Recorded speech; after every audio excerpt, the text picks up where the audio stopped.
Hi there, I'm here with Christine Ajinjeru. She is a Grinnell College student athlete, a member of the women's track and field team, and this week was named the Midwest Conference Women's Track Performer of the Week. Congratulations. Thank you. Did this come as a surprise to you? Yeah. I don't think I was expecting it, but then that was definitely like a great honor, so that's good.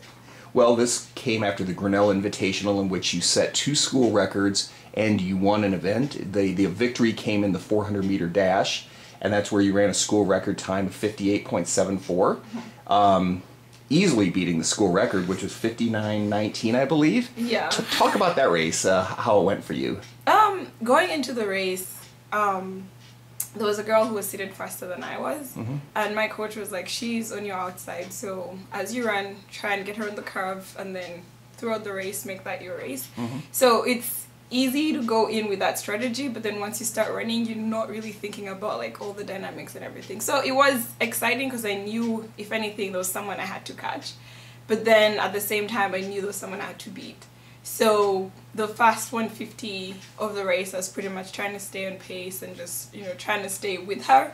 And then when I realized that I could actually go past her, that was like, I was going to go for it. And I guess that's what I made like the last 75 meters. It's like, I'm going for this. In terms of the school record, that wasn't something I thought would happen. I was like, eventually, if that happens during the season, that'd be great. But then going into the race, I wasn't like, okay, I'm going to beat the school record. Like, that's my goal. It's more of like, just go run a good race and then see what comes out of it. Yeah, especially this early in the season to run a school record time. Is it different running a 400 indoors versus outdoors? Yes. Tell me the differences. Other than the fact that it's 2 laps, it's the corners and the curves are very tight, and you can definitely feel it. At least with the last the last 100 meters is always like you have to use whatever is left in you to like keep pushing. While outdoors it's 1 lap around, so at least in my head it doesn't feel as bad because I'm just like, all I have to do is I'll be done in 60 seconds at least, so just go for it. But indoors it's a little different because you have to pace yourself, you have to strategize. Since it's 2 laps, you can't go all out in your fast lap. You have to kind of, I don't know, like pace, yeah. And be smart about it. So. You also set a school record in the 60-meter dash. Yeah. After breaking it earlier this year, you re-broke it. Yeah. Are you running that more this year than you did last year? I think so. Yeah. Last year, I think I tried it once. Yeah. And that was pretty much it. And then this year, I tried it again, and that was fun. So I've done it twice. And you've also been a very successful 200 runner for the track and field team. So, and with the 2s and the 4s come some great relay performances. Talk about how the relays are shaping up this year. So we have conference coming up, I think, in 2 weeks, and our goal as a team is to be able to win all the 8 relays. And I think that's a realistic goal. Looking at like the stacking of the team and like how we are as a program this season, I feel like that's a possibility. And on my part, I'm just excited. Like any role or any part I get to play in the relay is always exciting. I think I run my best races when I'm in a relay because it's a team and I know I have to hand off the baton to someone. So every like pace or every step I take, I'm always like, okay, I need to get this over to someone else. So it's exciting for me and it's always fun. So I can't wait for like, to be able to showcase that. Yeah. Of all the individual events that you do both indoors and out, which one's your favorite? I think 60 is going to be my favorite now. Okay. This weekend I ran the 60 right before the 400, and it was pretty interesting because when Coach Jen was telling me, so I signed you up for the 60, you don't have to do it, it's right before the 400. And once I ran the 60, like I wasn't as nervous as like, getting into the blocks. For the 400, I was very relaxed, and I was like, wait, this doesn't usually happen. So it's good to have that, like, get the adrenaline out of the system, and then going into the 400 as more relaxed and more comfortable. So you've had a great career here. Is there any one area where you've improved quite a bit from last year to this year? I think my strength. Okay. For sure. Like, coming in, total amateur. So I feel like the way like our coaches design our workouts and like try and shape each person's workout to kind of bring out the best in them has benefited me the most, because I came in with 0 skills other than the fact that I loved running, and everything else is I've just been able to pick it up along the way and just work on that and develop that.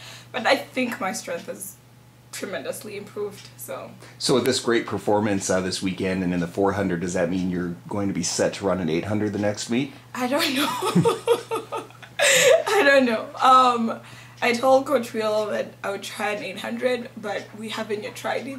I don't know if I'll hold up to it or back out, but yeah, we'll see. Well, we were talking off camera about where you come from and how you made your way to Grinnell. I'll let you tell this story. So coming to Grinnell for the longest time. And you're from I'm from Uganda. Yep. I'm from Uganda, and for the last 2 years of my high school, I went to a boarding school in the UK. It's an international school, and I pretty much was like 75% international, and then 25% were domestic British students. I didn't think I'd be coming to the US for college, and that's because I've had like a British educational background.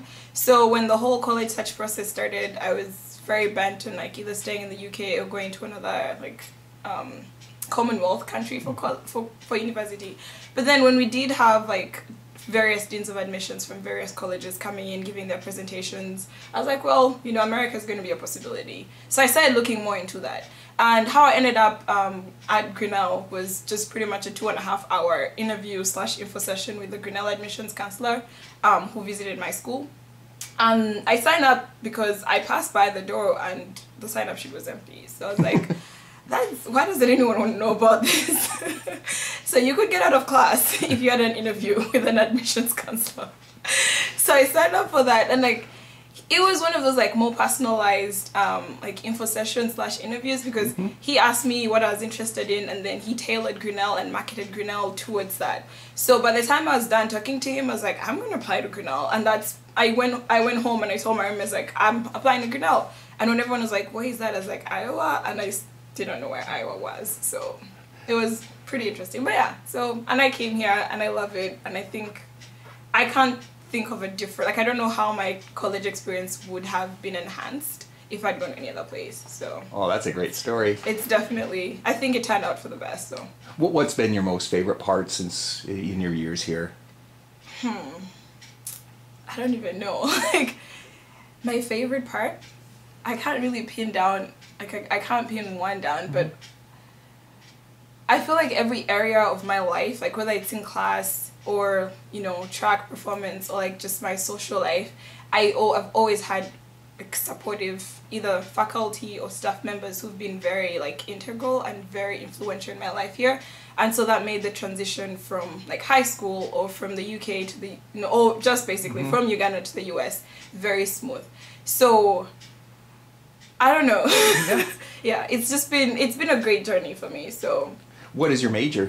Chemistry. And what will you be doing upon graduation? I did get accepted into 2 schools, 2 programs. University of Arizona, I did a PhD in chemistry, and then I'll be interviewing at University of Tennessee, Knoxville for a PhD in energy science and engineering. So come fall for 2014, I'll be starting a PhD program either in Tennessee or Arizona. So fantastic. So what's your goal in track and field by the time indoor and outdoor seasons wind up? My goal, like starting the season, I just wanted to see where everything like fall out, because last season I was injured for most of it, so that really messed up like my psychology and like everything. But then coming in this season, I just had an open mind. I was like, I just don't want to get injured. I want to stay healthy. I'm going to do my workouts and make sure, you know, I do whatever I do to just stay healthy. But now that I've had a great indoor start, I feel like, okay, you know, Nationals is a good show. Like I can try and aim for that. So hopefully indoor, outdoor, wherever I can go, I'm just going to, you know, do my best and then aim for the highest and see where that helps. Well, fantastic. Well, great to start to the year, and I'm anxious to see what you and the team can do throughout indoor and outdoor. So again, Christine, congratulations and good luck the rest of the way. Thank you.